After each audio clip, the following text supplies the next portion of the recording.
Shalom teman-teman, dimanapun kalian berada, saya percaya sukacita Tuhan melimpah dalam hidup kita, amin.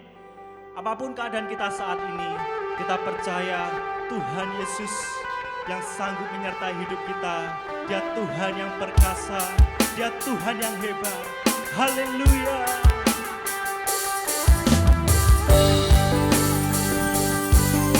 Terima kasih Tuhan Yesus buat penyertaan-Mu, buat kesetiaan-Mu dalam hidup kami. Tuhan sanggup, tak pernah gagal. Dia Tuhan perkasa, jauh melebihi segala yang kupinta. Dia telah kerjakan dan bangkit mengalahkan maut. Kau hidup Tuhan, Kau sanggup, dalam-Mu ada kuasa selamanya. Tuhan, Kau sanggup.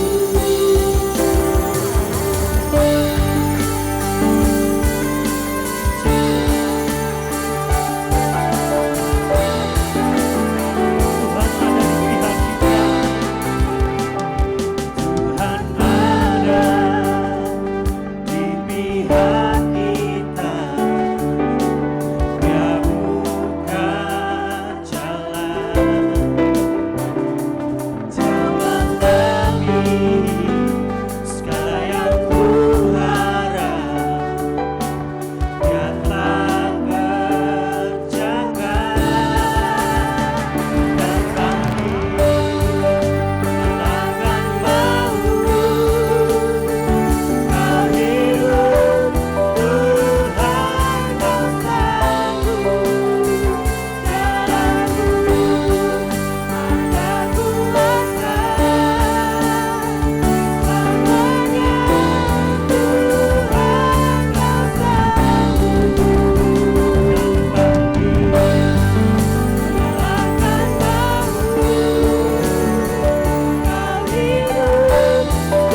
Tuhan, Kau sanggup dan bangkit mengalahkan maut. Kau hidup Tuhan, Kau sanggup, dalam-Mu ada kuasa selamanya.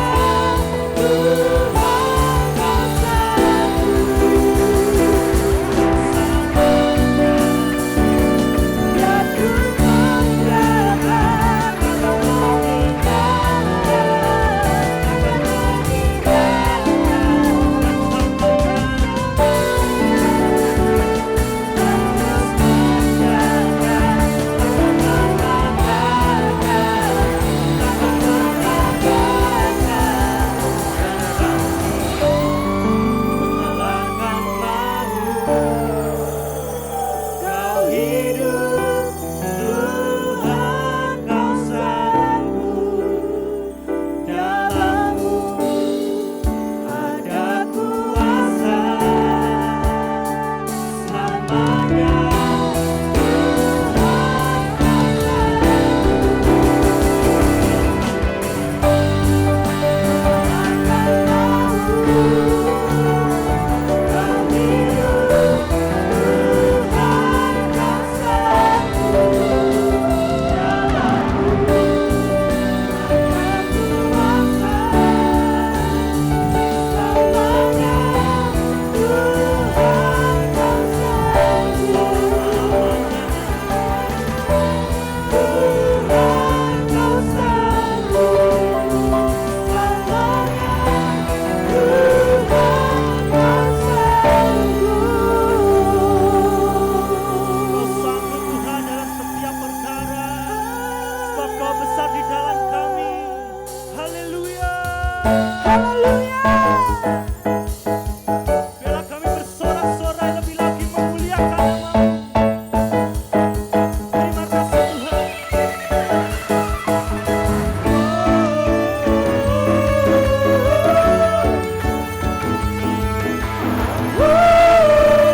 penyertaan-Mu Tuhan. Terima kasih Yesus. Haleluya.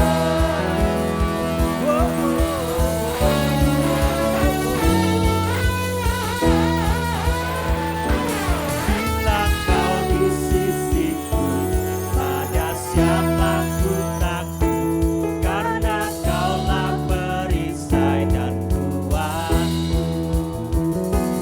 Bila Kau di sisiku, pada siapa ku takut, karena Kaulah perisai dan kuatku. Bila Kau besertaku, pada siapa ku takut, karena Kaulah perisai dan kuatku. Bila Kau di sisiku, pada siapa ku takut, karena Kaulah perisai dan kuatku. Yesus Tuhan, Kau yang selalu bekerja di dalam hidupku, dan Kau menjadi kuatku. Sekarang aku selalu akan meninggikanmu. Kesetiaan-Mu besar, kesetiaan-Mu besar, kesetiaan-Mu besar di dalamku.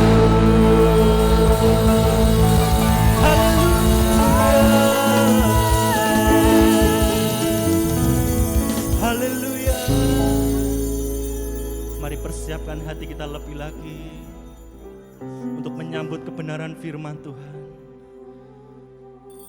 Benar Bapa, kamilah bejana-Mu Tuhan. Bentuk setiap hati kami untuk semakin sempurna di hadapan-Mu Tuhan. Terima kasih Yesus. Sebab kekuatan kami ada di dalam Engkau Tuhan.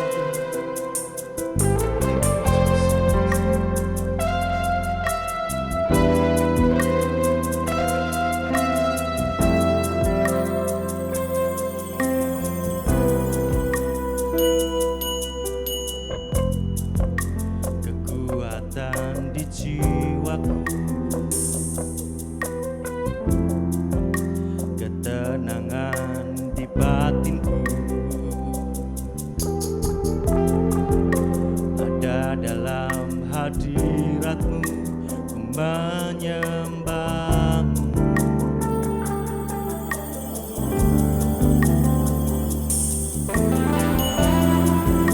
Tersungkurku di kaki-Mu, rasakan hadirat-Mu. Takkan ku melepaskan-Mu cahaya bagiku, mengiringmu seumur hidupku, masuk dalam rencanamu Bapa. Pikiranku, kehendakku, ku serahkan padamu. Harapanku hanya di dalam-Mu, ku kan teguh bersama-Mu Tuhan. Jadikanku bejana-Mu untuk memuliakan-Mu.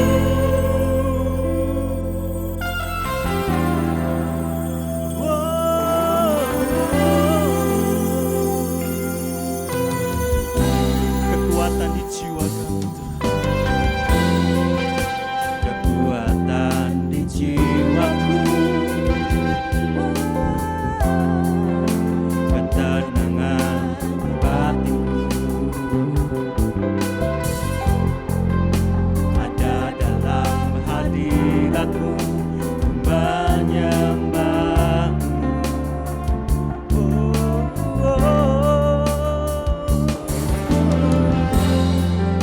Tersungkurku di kaki-Mu, rasakan hadirat-Mu. Takkan ku melepaskan-Mu, Kau cahaya bagiku, mengiringmu seumur hidupku, masuk dalam rencana-Mu Bapa. Pikiranku, kehendakku, ku serahkan padamu. Harapanku hanya di dalam-Mu, ku kan teguh bersama-Mu Tuhan. Jadikan kami bersama-Mu Tuhan. Haleluya. Mengiringmu seumur hidupku, masuk dalam rencana-Mu Bapa. Pikiranku, kehendakku, ku serahkan padamu. Harapanku hanya di dalam-Mu, ku kan teguh bersama-Mu Tuhan. Jadikanku bejana-Mu untuk memuliakan-Mu. Jadikan kami bejana-Mu Tuhan.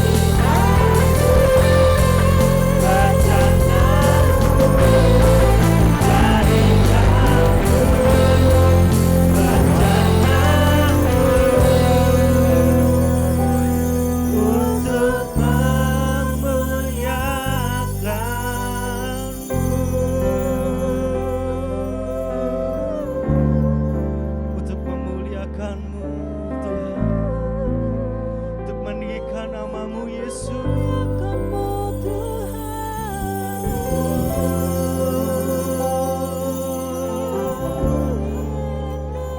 Haleluya.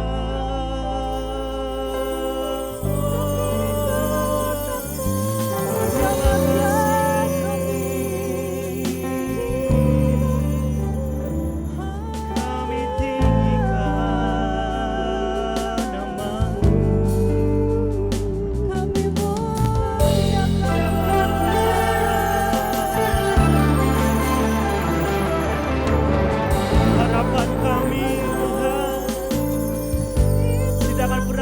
rahasia di dalam Engkau. Kami bersyukur, kami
nyatakan rasa syukur kita pada Tuhan. Apapun yang terjadi saat ini teman-teman, kita percaya bahwa Tuhan senantiasa memelihara hidup kita. Tuhan senantiasa beserta dengan kita. Tuhan akan janjikan kekuatan buat setiap kita dapat melalui segala perkara. Izinkan Tuhan membentuk setiap hati kita saat ini. Dengan ucapan syukur, terima kasih Tuhan, terima kasih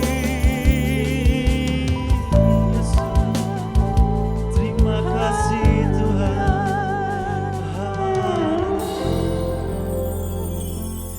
Thank you Jesus. Kami percaya penyertaan-Mu senantiasa bersama dengan kami Tuhan. Satu hal yang kami percaya, Tuhan Yesus sungguh baik dari dulu, sekarang sampai selama-lamanya. Kami percaya kuasa-Mu selalu menyertai setiap kami Tuhan. Terima kasih Tuhan Yesus yang siap untuk mendengarkan kebenaran firman Tuhan. Mari kita sama-sama katakan, amin. Kita berikan kemuliaan yang terbaik untuk Tuhan kita. Shalom teman-teman New Wine Generation yang dikasihi Tuhan, dimanapun kalian berada. Bagaimana kabar saudara hari ini? Saya berdoa, saya percaya kita semua telah mengalami yang namanya kebaikan Tuhan. Kita mengalami kasih-Nya Tuhan yang melimpah, sukacita, damai sejahtera, dan penyertaan-Nya sempurna di dalam hidup kita. Amin. Teman-teman yang dikasihi Tuhan, beberapa hari yang lalu kita sudah merayakan kenaikan Tuhan kita ke surga. Ia telah mati di kayu salib, ia dikuburkan, dan kemudian hari yang ketiga ia bangkit mengalahkan maut. Dan ia telah naik ke surga. Kita perlu bersyukur. Karena apa? Karena hal ini membuktikan bahwa Allah yang kita sembah adalah Allah yang hidup. Ya, ketika Tuhan naik ke surga, itu membuktikan bahwa Allah kita adalah Allah yang hidup, teman-teman. Ya.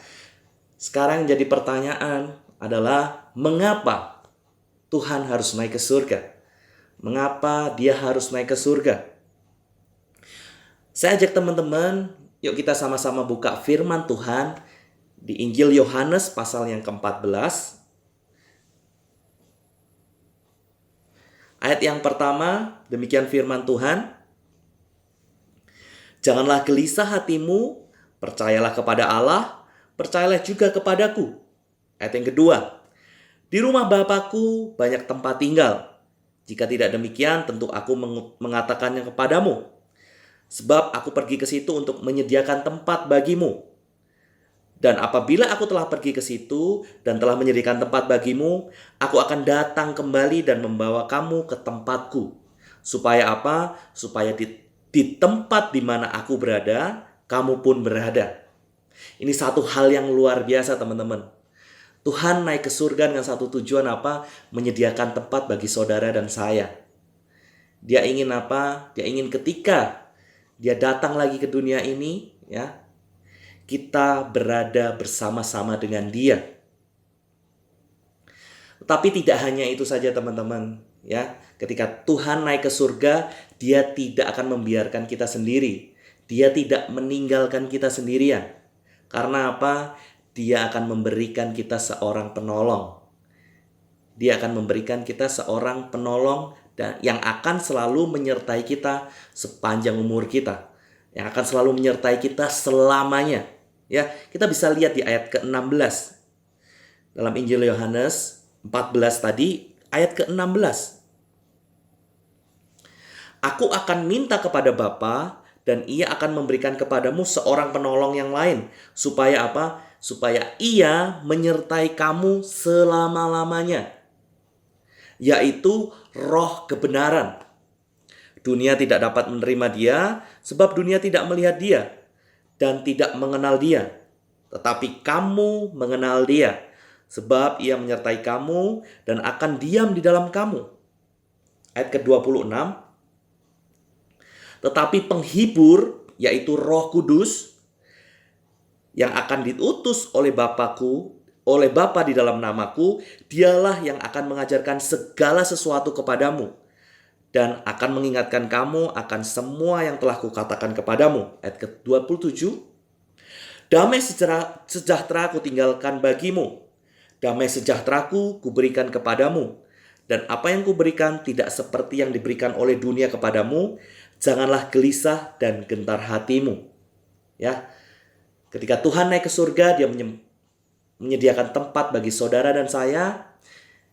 Dia juga memberikan kepada kita seorang penolong, yaitu Roh kebenaran, dan seorang penghibur, yaitu Roh Kudus, yang akan menyertai kita selamanya. Dan Roh Kudus ini juga akan mengajarkan kita tentang segala sesuatu dan mengingatkan kita tentang apa yang telah diajarkan Tuhan dalam firman-Nya.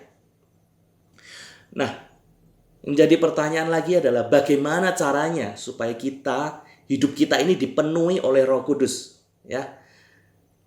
Saya ingin bertanya, apakah teman-teman hidupnya sudah dipenuhi oleh Roh Kudus? Ya, ini menjadi sebuah pertanyaan. Nah, satu hal yang pasti teman-teman, bagaimana caranya kita menerima Roh Kudus? Yang pertama, kita harus percaya sama Tuhan. Kita harus bertobat, kita harus menerima Dia sebagai Tuhan dan Juru Selamat. Kita harus percaya kepada Tuhan. Setelah itu ada satu hal simpel teman-teman, bagaimana hidup kita dipenuhi oleh Roh Kudus. Mari saya ajak teman-teman ya, buka di dalam Injil Lukas ya. Dalam Injil Lukas pasal yang ke-11, bagaimana agar kita bisa dipenuhi oleh Roh Kudus? Simple teman-teman ya. Di ayat yang ke-9. Kita lihat ayat ke-9. Demikian firman Tuhan. Oleh karena itu, aku berkata kepadamu, ya Tuhan berkata kepada kita, mintalah, maka akan diberikan kepadamu. Carilah, maka kamu akan mendapat. Ketoklah, maka pintu akan dibukakan bagimu. Ayat ke-10. Karena setiap orang yang meminta, menerima. Dan setiap orang yang mencari, mendapat. Dan setiap orang yang mengetok, baginya pintu dibukakan. Artinya apa teman-teman? Di sini ayat ini mengajarkan apa? Adanya kesungguh-sungguhan dalam mencari Tuhan. Adanya kerinduan hati kita untuk mencari Tuhan. Ya, minta, cari, ya, ketok. Adanya kesungguh-sungguhan, ada usaha kita, kesungguhan hati kita untuk mencari Tuhan. Kita lihat ayat yang ke-11. Di dalam Lukas 11 ini, ayat yang ke-11. Bapa manakah di antara kamu jika anaknya minta ikan daripadanya akan memberikan ular kepada anak itu ganti ikan? Ayat ke-12. Atau jika ia minta telur akan memberikan kepadanya kalajengking? Di ayat yang ke-13 ini teman-teman perhatikan ya. Jadi jika kamu yang jahat tahu memberi pemberian yang baik kepada anak-anakmu, apalagi Bapamu yang di surga. Kita perlu garis bawah ini ya, ayat ini kita perlu garis bawahi. Ia akan memberikan Roh Kudus kepada mereka yang meminta kepadanya. Sekali lagi, Ia, Tuhan ya, akan memberikan Roh Kudus kepada mereka yang meminta kepadanya. Nah, sekarang pernahkah kita sudah meminta kepada Tuhan? Ya, sudahkah hidup kita dipenuhi Roh Kudus? Sudahkah kita meminta kepada Tuhan? Tuhan, biarlah hidupku dipenuhi oleh Roh-Mu. Biarlah hidupku dipenuhi oleh Roh Kudus. Nah, karena firman Tuhan katakan apa? Ia akan memberikan Roh Kudus kepada mereka yang meminta, teman-teman. Mari teman-teman kita minta supaya hidup kita dipenuhi oleh Roh Kudus. Seperti yang kita juga tahu bahwa murid-murid Tuhan ketika dipenuhi Roh Kudus, mereka sangat luar biasa. Ya, kita lihat kisah ini di dalam Kisah Para Rasul, teman-teman. Ya. Setelah Tuhan naik ke surga, ya, di Kitab Para Rasul kita dapat lihat bahwa murid-murid Tuhan berkumpul di dalam satu ruangan atas, ya, di tempat mereka tinggal dengan beberapa orang lainnya. Ngapain mereka berkumpul? Mereka bertekun dengan sehati di dalam doa, teman-teman. Artinya ada kesungguh-sungguhan mencari Tuhan. Ada kesungguh-sungguhan mereka mencari Tuhan dalam doa mereka. Bertekun bicara apa? Sesuatu hal yang diupayakan, ya, dikerjakan terus-menerus, itu bertekun. Dengan sehati artinya ada kesatuan hati di antara mereka. Di dalam doa. Mereka dengan sungguh-sungguh mencari Tuhan. Dan tiba saatnya saat hari Pentakosta terjadi, murid-murid Tuhan mengalami yang namanya dipenuhi oleh Roh Kudus. Ya, mereka dipenuhi oleh Roh Kudus. Mereka bisa berbahasa-bahasa lain, bahkan mereka bisa memberitakan baikannya Tuhan, memberitakan firman Tuhan kepada seluruh orang. Ya, pada semua orang meskipun mereka nggak ngerti bahasanya, tapi Roh Kudusnya memampukan mereka. Dan bahkan dicatat bahwa ketika Petrus berkhotbah, di situ dicatat sekitar 3.000 orang bertobat dan memberi diri mereka dibaptis, teman-teman. Ini satu hal yang luar biasa. Ya, murid-murid Tuhan mengalami yang namanya kuasa, ya, menerima yang namanya kuasa.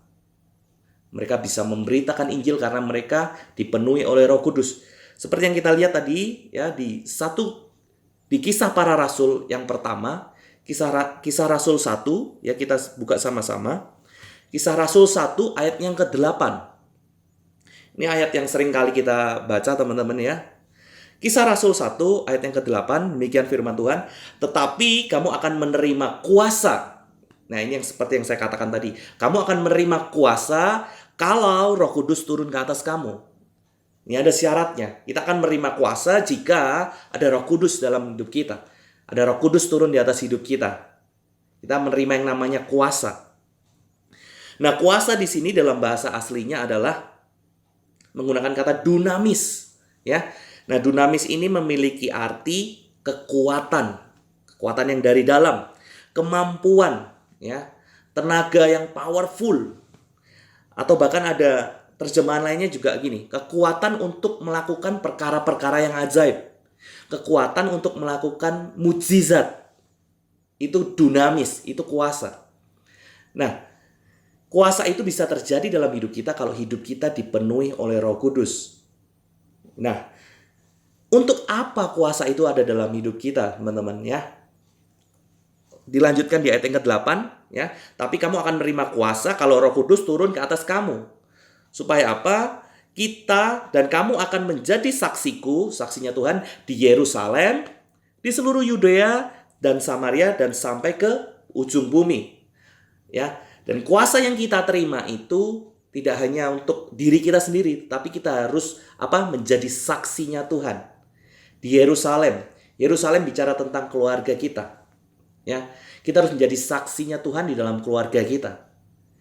Kemudian di seluruh Yudea artinya apa? Di dalam lingkungan kita, teman-teman kita, saudara-saudara kita. Kita harus menjadi saksi.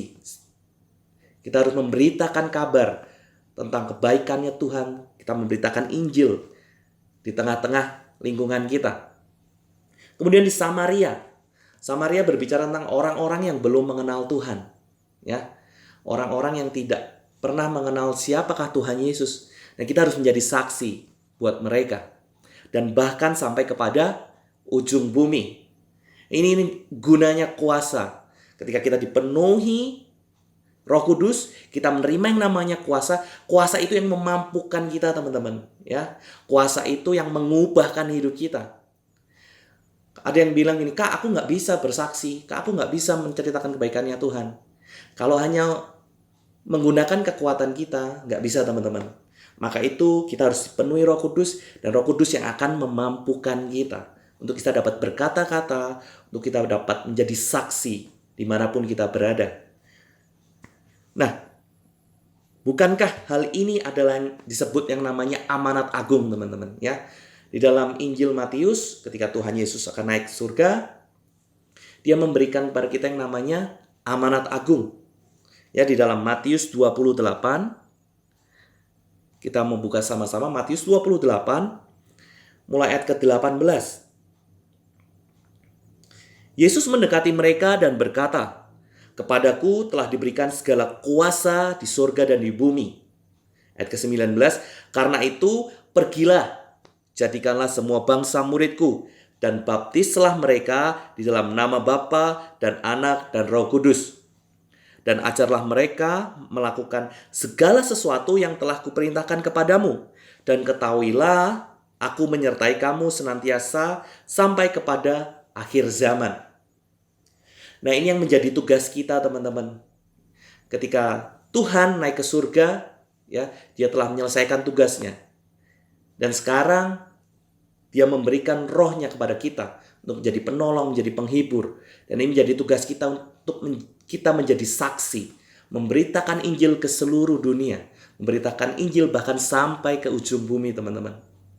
Ini yang menjadi tugas kita. Maka dari itu, yuk saya ajak teman-teman yang kalau hidup kita belum pernah mengalami namanya dipenuhi Roh Kudus, saat ini yuk kita berdoa, minta sama Tuhan. Karena firman Tuhan katakan apa? Mintalah dan kamu akan menerima. Yuk kita cari kebenaran firman-Nya. Kita ketok pintunya. Kita ketok hatinya Tuhan. Dan pintu akan dibukakan bagi kita, teman-teman. Dan ketika kita menerima Roh Kudus, kita juga menerima kuasa. Dan kuasa itu akan mengubahkan hidup saudara dan saya. Ya. Kuasa itu akan memampukan kita untuk kita menjadi saksi. Dimanapun kita berada, kita menceritakan kebaikannya Tuhan.